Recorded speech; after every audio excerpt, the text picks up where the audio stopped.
മോള് കുറേ ദിവസമായിട്ട് റിക്വസ്റ്റ് ചെയ്യുന്നുണ്ട്, അമ്മ എനിക്ക് സ്നാക്കായിട്ട് ചപ്പാത്തി റോള് മതിയെന്ന്. സാധാരണ ഞാൻ ചപ്പാത്തി ഉണ്ടാക്കുമ്പോൾ 2 റിസൾട്ടാണ്. ഒന്നെങ്കിൽ അത് സോസർ പോലെ വിടാം, അല്ലെങ്കിൽ അത് മുറിക്കണമെങ്കിൽ 2 കൈയും വേണ്ടി വരും. പിന്നെയാ ഓർത്തത്, നമ്മുടെ പാവ്ലോക്കോലോ പറഞ്ഞിട്ടുണ്ടല്ലോ, നമ്മൾ എന്തെങ്കിലും വിചാരിച്ചാൽ യൂണിവേഴ്സ് മൊത്തം അതിനു വേണ്ടി കോൺസ്പയർ ചെയ്യുന്നു. അപ്പോൾ പുള്ളീനെ മനസ്സിൽ ധ്യാനിച്ച് ചപ്പാത്തി ഉണ്ടാക്കാൻ എടുത്തു. സാധാരണ പോലെ തന്നെ വെള്ളം കൂടിപ്പോയി. അപ്പോൾ അത് ശരിയാക്കാൻ വീണ്ടും ആട്ടയിട്ട് അപ്പോഴേക്കും ഡബിൾ ക്വാണ്ടിറ്റി ആയി. പിന്നെ എങ്ങനെയെങ്കിലും ആ ചപ്പാത്തി ഉണ്ടാക്കി തീർത്തു.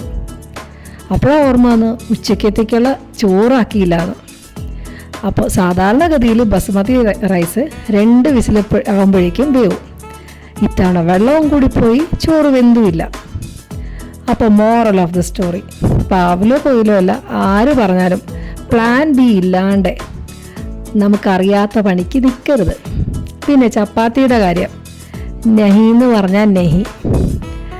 അപ്പോൾ എല്ലാവർക്കും നമസ്കാരം.